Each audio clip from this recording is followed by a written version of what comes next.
మరి శ్రీనివాస్ గారు గెలుస్తారంటారా? గెలుస్తారండి. బోండా ఉమ ఉన్నాడు కదా అవతల. ఎల్లంపల్లి గెలుస్తాడండి. సో ఇక్కడ నుంచి సెంట్రల్ నుంచి వెల్లంపల్లి శ్రీనివాస్ గారు నిలబడ్డారు కదా. సో ఎలా అనిపిస్తుంది? అంటే ప్రస్తుతం ఇప్పుడే కదా ఉన్నారు, ముందు గెలిస్తే తర్వాత తన ఎలాగుందో రూలింగ్ తెలుస్తుంది. అలాగే మా విజయవాడ సెంట్రల్ జరుగుతుంది మా వెల్లంపల్లి శ్రీనివాసరావు గారు ఆయన భారీ మెజార్టీతో కలబోతున్నారమ్మ. ఆయన వంటంలో చిట్టినగర్ అనే కొండల మీద ఇల్లు ఉన్నాయి, కొండల మీదకి వెళ్ళి నడిచి వాళ్ళ ప్రాబ్లమ్స్ అక్కడికి వెళ్ళి వాళ్ళకి నీటి సదుపాయం, డ్రైనేజ్ సదుపాయం చేసిన పని మా వెల్లంపల్లి గారు చాలా మంచి పని చేశారమ్మ. అలాగే మంత్రిగా చేశారు అంటే ఆయనకు అనుభవం ఉంది, ప్లస్ ఏంటంటే వర్క్ కూడా అలా చేశారు. చెప్తాను కదండి, తెలుగుదేశానికి 10 years ఇచ్చామండి. 10 yearsలో ఏ మెరిట్ అసలు లేదు, ఇందులో ఏ మార్పు కనిపించలేదు. అంత పైనే అని శంకుస్థాపన చేయడం వదిలేయటం, నెక్స్ట్ ఇంకా గవర్నమెంట్ రాలేదు, అవన్నీ ఇంక వదిలేసినట్టే కదా వాళ్ళు పెట్టిన నినాదాలన్నీ. ఇప్పుడు వచ్చిన గవర్నమెంట్ ఎంతో కొంత చేస్తుందని జనంలోంచి వింటున్నాం, కానీ ఇంకా చెయ్యాలి. బెస్ట్ గవర్నమెంట్ అనిపించుకోవాలి, మన ఆంధ్రప్రదేశ్ మంచి చీఫ్ మినిస్టర్ అనిపించుకోవాలని మా ఆశ.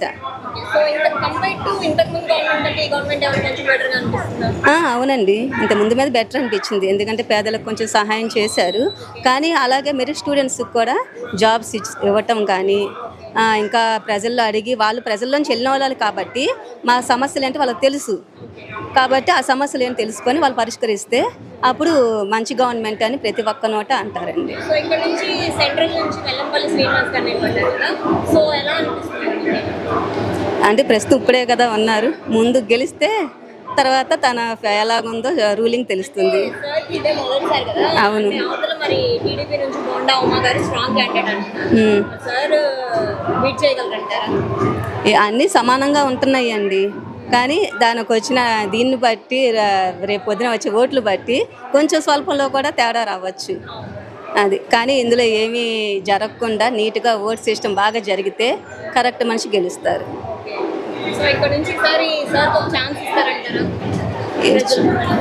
చేస్తారండి, ఎందుకంటే జగన్మోహన్ రెడ్డి గారు ఇప్పుడు వరకు 5 years చేశారు కాబట్టి జనానికి ఆల్రెడీ తెలిసింది. ఇది ఒకళ్ళు చెప్తే తెలిసేది కాదు కదా, ఎవరి కాళ్ళు పర్సనల్ తెలుసు కాబట్టి వాళ్ళకి తెలుసు. కానీ ఓట్లకి అమ్ముడు పోయి ఓట్లు వేయటం కాకుండా నిజానికి ఓటు వేయండి, వాళ్ళకి ఎంత మేలు చేశారు. ఇప్పుడు మేము అతని నుంచి ఏం మేలు పొందలేదు, అయినా ఎందుకు చెప్తున్నామంటే విన్నదాన్ని బట్టి, మేము జనంలో వచ్చిన మార్పుని బట్టి చూసి వాళ్ళ టాక్ బట్టి మాకు తెలుస్తుంది. ఇప్పుడు టీవీలో ఆయన ఇచ్చిన మీటింగ్స్ వాటి బట్టి తెలిసింది, ఇప్పుడు ఇచ్చే మీటింగ్స్ కాదు, ఇంతకుముందు 5 years అంతా ఇచ్చిన మాట. ఇప్పుడంటే పోటాపోటీ మీద ఉంటారు కాబట్టి తెలిసింది. కాబట్టి వస్తే ఈ రూలింగే బాగుంటుంది. ఇప్పుడు వాళ్ళు మేము గెలవలేము అనుకొని 3 parties కలిశారు తెలుగుదేశం. ఈసారైనా వాళ్ళు గెలిచారనుకోండి, బీచ్ చేసేలా గెలవాలి. అంటే ఏంటి, వీళ్ళు పెట్టిన వీటికన్నా మనకిచ్చే అవసరాల కన్నా వాళ్ళు చేసే బెటర్ అని తెలిసింది అనుకోండి, అప్పుడు ఎప్పుడు వాళ్ళే వస్తారు. లేదు కాదు వీళ్ళే బాగా చేశారు అనుకోండి, మాటలు చెప్పడం కాదు కదా, చేతల్లో చూపించాలి. అది బాగానే ఉంటుందండి.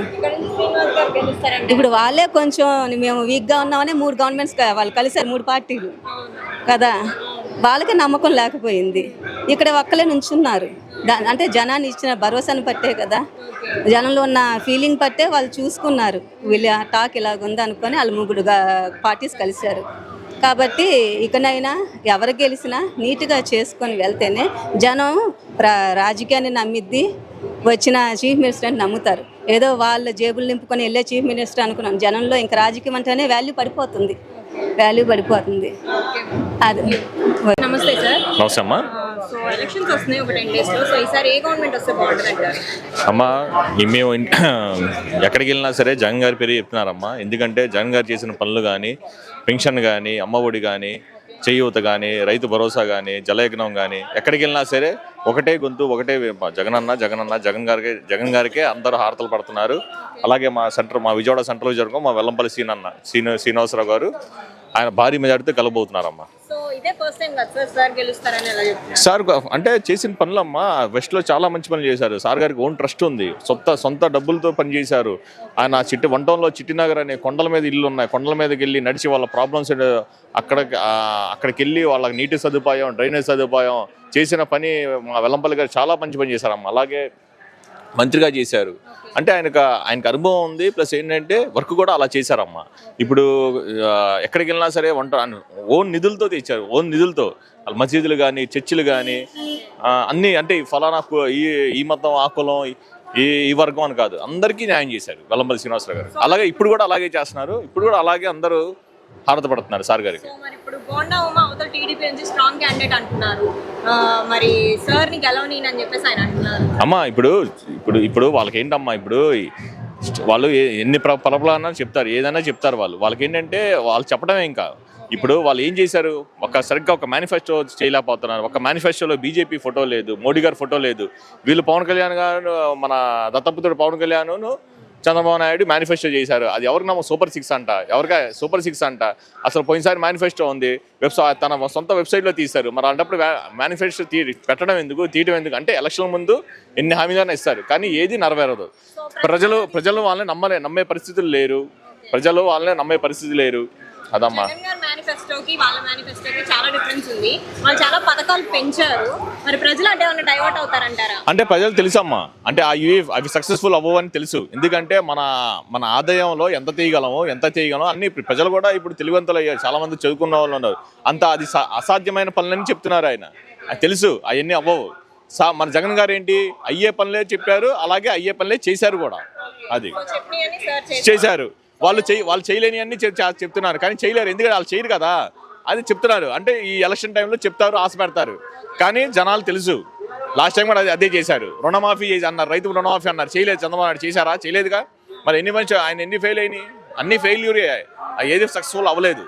జగన్ గారు ఏంటంటే ఒకటే అంటారు, చేసిందే చెప్తారు. అంటే ప్లాన్గా ఉంటారు జగన్ గారు, చేస్తారు, అంతేనమ్మా. అమ్మా వెల్లంపల్లి గారికి ఖచ్చితంగా 30,000 పైచులకే అమ్మా, 30,000 పైచల మెజార్టీ వస్తుంది. వెల్లంపల్లి గారే అమ్మా, ఇంకెవ్వరు నేనే కాదు, ఎవరిని అడిగినా అదే చెప్తారు నీకు. ఏపీకి మళ్ళీ జగన్ గారే వస్తారు, జగన్ గారు సీఎం అవుతారమ్మా. Thank you. గవర్నమెంట్ బాగానే ఉందండి. ఇప్పుడు దాకా నాకు ఇల్లు లేకపోయినా జగన్మోహన్ రెడ్డి గారు ఇల్లు ఒకటి ఇచ్చారండి. నేను అద్దెకుండా కూడా ఇల్లు ఇచ్చారు. 35,000 కడితే కూడా పాపం ఇల్లు కట్టించి ఇచ్చారు. ఇప్పుడు అద్దులు లేకుండా కూడా ఇంట్లోకి సొంత ఇంట్లో ఉంటున్నాము. మా అమ్మకి పింఛన్ కూడా ఇంటి ముందుకు వచ్చి ఇచ్చేవాళ్ళు. ఇప్పుడు ఈ నెల రాబోయేటప్పటికి మామూలుగా వెళ్ళి బ్యాంకులో వెళ్ళి తెచ్చుకున్నారు. ఇబ్బంది ఏమి లేదు, బ్యాంకులో కట్టలేదు, కట్టగా 3,000 ఇచ్చారు. సెంట్రల్ నుంచి వెల్లంపల్లి శ్రీనివాస్ గారు నిలబడ్డారు కదా బాబాయ్, తెలుసా? తెలుసండి. ఎలా అనిపిస్తున్నారు? ఆయన గెలవాలండి. ఇక్కడ నుంచి పోటీ చేయడం మొదటిసారి కదా?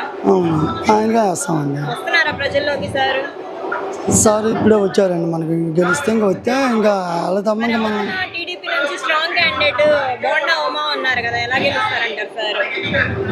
ఆయన ఏమి లేదండి, ఇంటి ముందుకు వచ్చింది అడిగింది ఏమి లేదు. ఇంటి ముందుకు వచ్చి ఏందా అని అడిగింది లేదు. వీళ్ళు వచ్చి శ్రీనివాసరెడ్డి గారు వాళ్ళు వచ్చి బాబు ఏందా అని ఇబ్బంది అని నేను చెప్పిన నాకు ఇల్లు అవ్వలేదండి, ఇంట్లోకి వెళ్తాను, అది ఇంట్లో ఉంటాం, మా ప్రాబ్లం ఏమి. పాపం ఆయన ఫోన్ చేసి పాపం ఆయన చేపించాడు, ఇల్లు కట్టించాడు అండి. జగన్మోహన్ రెడ్డి గారు చేపించాడు. మా ఓట్లు మొత్తం ఆయనగా వేస్తామండి. గెలుస్తారండి, ఎల్లంపల్లి గెలుస్తాడండి. కార్పొరేషన్ వస్తే శ్రీనివాసరెడ్డి గారు కంపల్సరీ వస్తాడండి. మెజారిటీ అంటే ఇంకా దాని గురించి మనం చెప్పలేమండి. మన సత్తం వచ్చింది, గెలుస్తాడు, కన్ఫామ్ గెలుస్తాడు, జగన్మోహన్ రెడ్డి గారు సీఎం అవుతాడు. జగన్మోహన్